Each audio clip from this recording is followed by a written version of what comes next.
Bienvenidos nuevamente chicos y chicas de Integra. Hoy vamos a hablar sobre la libertad de pensamiento, de religión y de conciencia.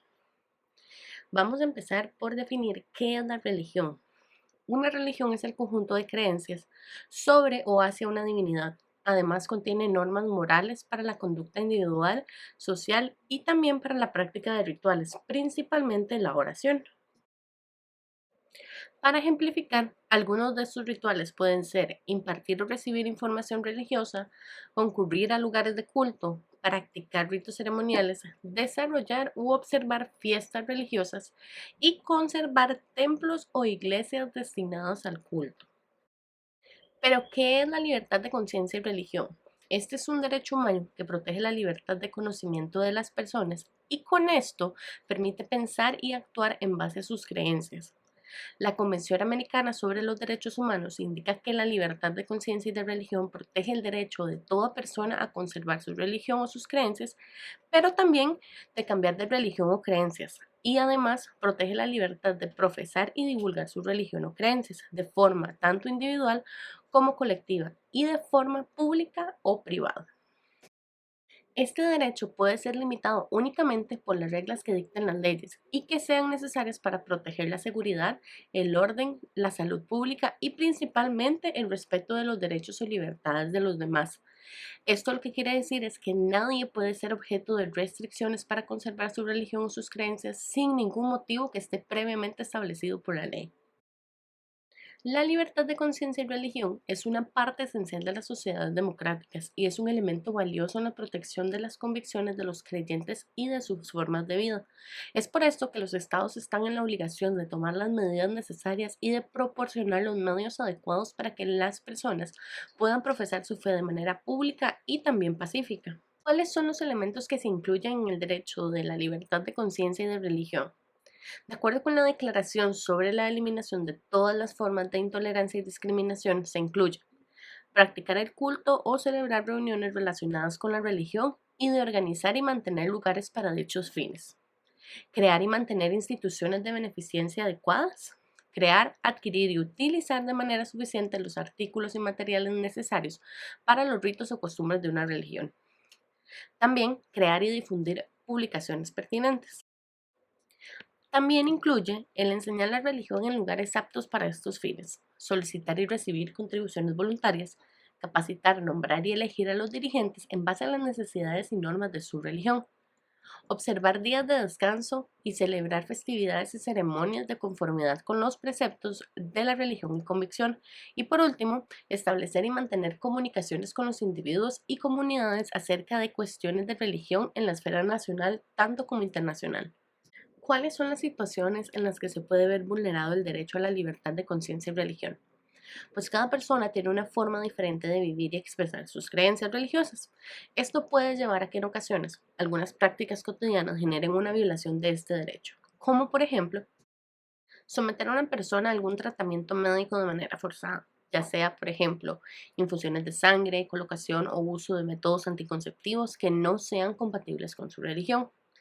Censurar la información por motivos religiosos como piezas de arte, cine o música. Prohibición de atuendos como turbantes u otros dentro del trabajo o la escuela o además en lugares públicos.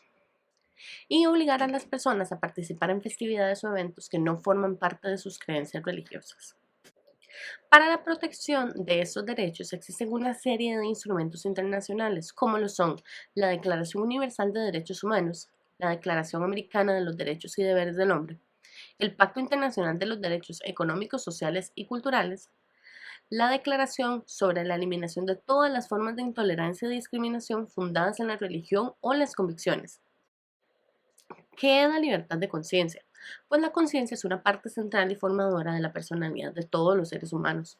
Al garantizar la libertad de conciencia, el Estado democrático se legitima, ya que ¿cuál sería la legitimidad de un Estado que no permite a la persona ser ella misma?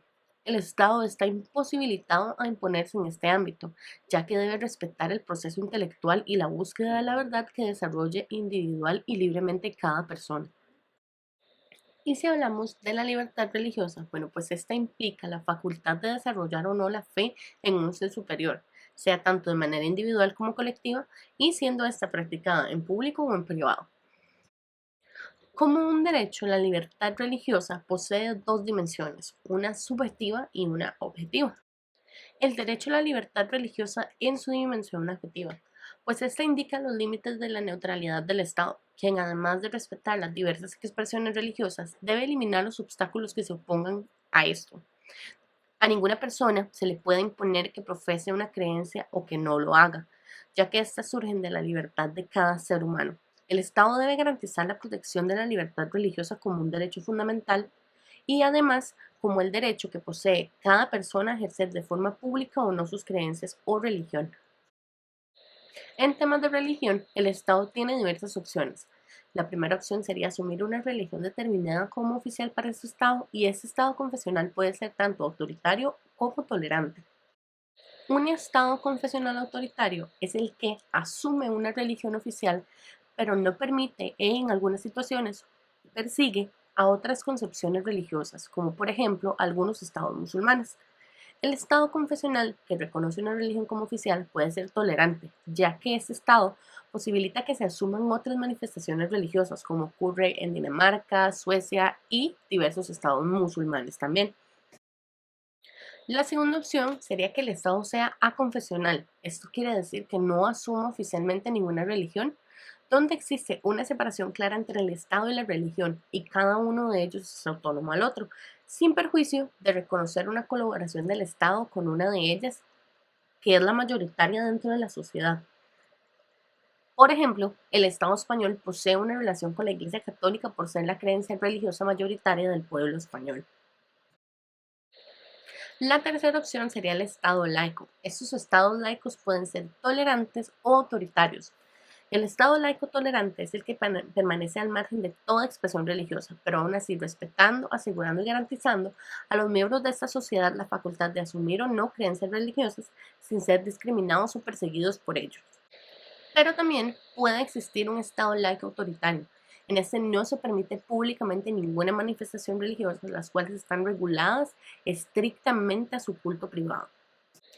En su dimensión subjetiva, el derecho a la libertad religiosa garantiza un espacio de independencia intelectual que consiste en creer, no creer, cambiar o renunciar a las creencias religiosas, lo que debe ser garantizado por el Estado. Así, la libertad religiosa asegura la libertad de todos los creyentes o no creyentes por igual.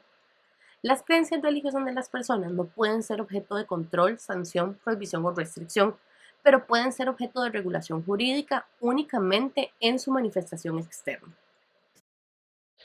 El derecho a la libertad de expresión. Este derecho está protegido por la Declaración Universal de Derechos Humanos en el artículo 19. Este artículo textualmente indica que todo individuo tiene derecho a la libertad de opinión y de expresión. Este derecho incluye el de no ser molestado a causa de sus opiniones, el de investigar y recibir información y opiniones, y el de difundirlas sin limitación de fronteras por cualquier medio de expresión.